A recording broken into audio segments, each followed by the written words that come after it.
स्वागत है आप सबका विवेकानंद मैथ्स मजा में। और मैं फिर से उपस्थित हूं आपके लिए वेक्टर के क्रॉस प्रोडक्ट से संदर्भित जानकारी को लेकर। और हम आगे पढ़ेंगे, सीखेंगे, जानेंगे। तो आज हमारा जो टॉपिक चलेगा वो चलेगा क्षेत्रफल, एरिया। तो कोई एरिया हम ज्ञात कैसे करेंगे? सदिश विधि से क्रॉस गुना करके हम एरिया कैसे निकालेंगे? त्रिभुज के क्षेत्रफल, चतुर्भुज के क्षेत्रफल। तो हम देखते हैं आगे। तो त्रिभुज का क्षेत्रफल हम लोग जैसा कि पढ़े हैं, 1/2 गुने आधार गुने ऊंचाई, ऐसा पढ़े हैं। तो यहां क्रॉस गुना ये सदिश विधि से हम त्रिभुज का क्षेत्रफल निकालेंगे। तो पहले टर्म को समझो आप। संलग्न भुजा क्या होती है? तो संलग्न भुजा जो होती है, एक ही बिंदु से होकर पास करने वाली जो भुजा होती है वो संलग्न भुजा कहलाती है। एक ही बिंदु से होकर निकलने वाली भुजा होती है वो संलग्न भुजा होती है। तो सुनो, तो किसी ट्रायंगल में, कोई त्रिभुज में, अगर इस त्रिभुज का एरिया निकालना हो, इसके क्षेत्रफल निकालना हो, इसका एरिया कितना है ये हमको पता करना है। तो चलो इसके कॉर्नर को नाम देते हैं ए, और ये अपना बी, फिर ये हो गया सी, ए बी सी। त्रिभुज के 3 कोण कॉर्नर हुए। ए से निकलने वाली भुजा, ए से निकलने वाली, तो अपना ए से निकलने वाली भुजा ए बी। तो एक वेक्टर लेंगे ए बी वेक्टर, और फिर ए से निकलने वाली ए सी भी होगा, तो एक ए सी भी वेक्टर होगा। अब सुनो, आप ऐसे भी बना सकते हो। कैसे? तो बी से आप भुजा को देखो, पॉइंट बी से निकलने वाली भुजा, तो बी ए और फिर बी सी, ये भी तरीका हो सकते हैं। ऐसे सी से निकलने वाली भुजा सी बी और फिर सी ए, ये भी एक तरीका हो सकता है। तो हम इस त्रिभुज का क्षेत्रफल निकालेंगे। तो क्षेत्रफल निकालने में, क्षेत्रफल चूंकि सदिश राशि है और सदिश राशि है तो सदिश मिलेगा कैसे? डॉट गुना से या क्रॉस गुना से। सदिश मिलेंगे हमें क्रॉस गुना से, तो क्रॉस गुना करेंगे, फिर सदिश राशि, क्षेत्रफल सदिश राशि निकल के आ जाएगा बाहर। तो सुनो, ऐसा होगा 1/2। सुनो, त्रिभुज एबीसी का क्षेत्रफल, त्रिभुज एबीसी का क्षेत्रफल, तो एबीसी का क्षेत्रफल तो ये हो जाएंगे 1/2 गुने, और ए से निकलने वाली, सुनो, एक ही बिंदु से निकलने वाली भुजा, तो ए से ए बी, ये हो गया ए बी वेक्टर, और उसके बाद cross A B vector cross A C vector, A C vector, और इसका मॉड। ध्यान देना, इसके क्षेत्रफल में हम उसके परिमाण निकालते हैं। तो बिंदु ए से निकलने वाली भुजा ए बी और ए से निकलने वाली ए सी, तो ए बी और ए सी दोनों के क्रॉस किए और उसका मॉड कर दिए, तो ये हो गया। नहीं तो आप ऐसे भी लिख सकते हो, त्रिभुज एबीसी का क्षेत्रफल, एबीसी का क्षेत्रफल, तो ये अपना आएगा 1/2 और इंटू, फिर देखो, अगर पॉइंट बी को बेस मानकर पॉइंट बी से हम अगर चलेंगे, तो बी से, अगर बी को हम फिक्स पॉइंट मानेंगे, अगर बी से ही हम आधार मानकर चलते हैं, तो बी से बी से कहां किस दिशा में भुजा निकल रहे हैं? तो बी से ए की तरफ। तो ये ऐसे भी हो सकते हैं, बी ए वेक्टर क्रॉस और ये बी सी वेक्टर। ऐसा भी करोगे तो भी आपका उतना ही उत्तर आएगा। या ऐसे हो सकते हैं, सी को अगर बेस मानते हो तो सी से निकलने वाली भुजा, तो सी से निकलने वाली भुजा ये और ये, समझ रहे हैं बात को? तो आप ऐसे भी लिख सकते हो, त्रिभुज एबीसी का क्षेत्रफल, एबीसी का क्षेत्रफल बराबर ये हो जाएंगे 1/2, और उसके बाद सी से निकलने वाली भुजा, तो सी ए वेक्टर क्रॉस और सी से बी की तरफ, तो ये हो गया सी बी वेक्टर। यहां तक क्लियर? तो अपना ये त्रिभुज का एरिया निकालेंगे तो ऐसे ही निकालेंगे। चतुर्भुज, तो समानांतर चतुर्भुज के क्षेत्रफल को देखते हैं। तो ए बी सी डी एक समानांतर चतुर्भुज है। अब इसका एरिया अगर निकालना पड़े तो सुनो, संलग्न भुजा मतलब कोई एक ही बिंदु से होकर निकलने वाली भुजा संलग्न भुजा कहलाती है। तो अगर इसका एरिया निकालेंगे तो इसके लिए हम फिर वही क्रॉस गुना, क्षेत्रफल सदिश राशि और डॉट गुना से क्षेत्रफल नहीं मिलने वाले, याद रखना। कभी भी आपको क्षेत्रफल निकालने पड़े तो डॉट गुना मत करना, क्योंकि क्षेत्रफल एक सदिश राशि और डॉट गुना से मिलेगा अदिश राशि, तो गड़बड़ हो जाएगा आपका। इसलिए जब भी एरिया निकालने हो तो क्रॉस गुना से ही एरिया मिलेंगे, ध्यान रखना इस बात को। तो इसका क्षेत्रफल हो जाएगा समानांतर चतुर्भुज का क्षेत्रफल। तो समानांतर चतुर्भुज का क्षेत्रफल ये समानांतर चतुर्भुज एबीसीडी का क्षेत्रफल, तो यहां से जो आएगा समानांतर चतुर्भुज एबीसीडी का क्षेत्रफल बराबर आसन्न भुजा संलग्न भुजा के क्रॉस गुना का मॉड। तो सुनो, एक ही बिंदु से होकर जाने वाले, पॉइंट ए से जाने वाली ए बी, तो ये हो जाएंगे ए बी वेक्टर, और क्रॉस ए से जाने वाली ए डी वेक्टर। तो इन दोनों का मॉड करेंगे तो अपना यहां से निकल जाएगा समानांतर चतुर्भुज का क्षेत्रफल। यदि ए बी वेक्टर को कुछ नाम दे दो, एडी को भी कुछ नाम दे दो, तो फिर उसके अनुसार उसके क्रॉस गुना को उसके नाम रख के, तो इसी तरह से समानांतर चतुर्भुज का क्षेत्रफल निकलेंगे। तो ध्यान देना है, एक ही बिंदु से निकलने वाली जो भुजा होती है वो कहलाता है आसन्न भुजा संलग्न भुजा। तो अपना ये समानांतर चतुर्भुज का क्षेत्रफल बराबर ये हो जाएगा संलग्न भुजा का क्रॉस गुना का मॉड। चलते हैं आगे, देखते हैं। यदि समानांतर चतुर्भुज में अगर इसका विकर्ण दिया रहे, जैसे ये वेक्टर, सुनो, किनारे से किनारे तक मिलाते हैं, तो अगर ये दिया है तो इसमें अपना ये हो जाएगा ए से सी तक। मान लो इसको कुछ नाम दे दो, मान लो कि ये वेक्टर है, और ये बी से डी तक, तो ये दूसरा वेक्टर है, ध्यान देना बात को। तो ये हो गया बी डी।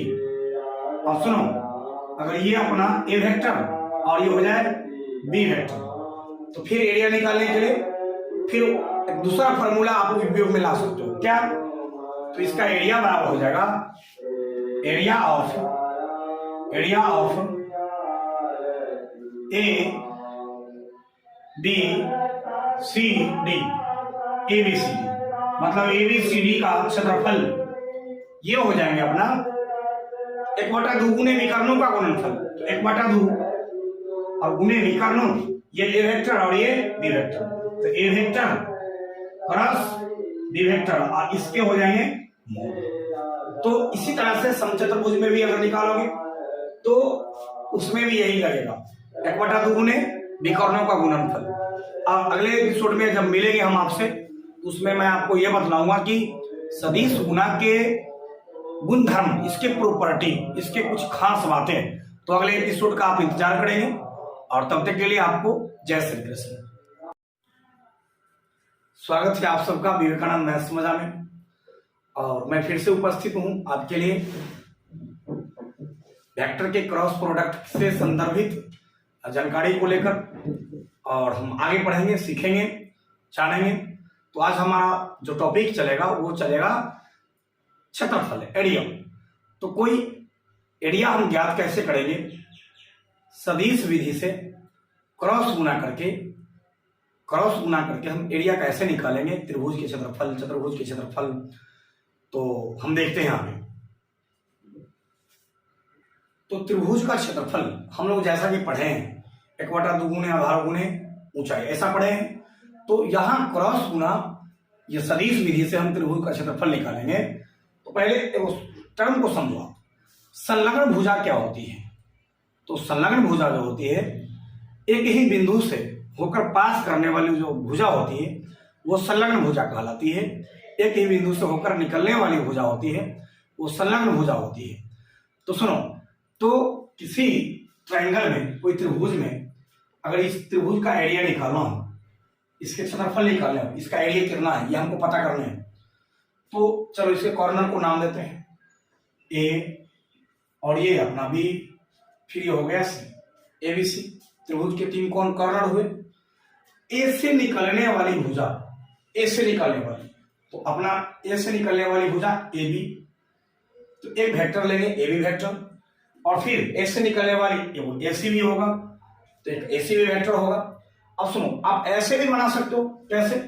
तो बी से आप भुजा को देखो, पॉइंट बी से निकलने वाली भुजा, तो बी ए और फिर बी सी, ये भी तरीका हो सकते हैं ऐसे। सी से निकलने वाली भुजा सी बी और फिर सी ए, ये भी एक तरीका हो सकता है। तो हम इस त्रिभुज का क्षेत्रफल निकालेंगे।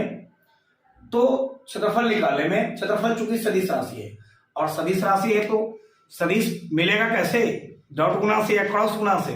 सदिश मिलेंगे हमें क्रॉस गुना से, तो क्रॉस गुना करेंगे फिर सदिश राशि, क्षेत्रफल सदिश राशि निकल के आ जाएगा बाहर।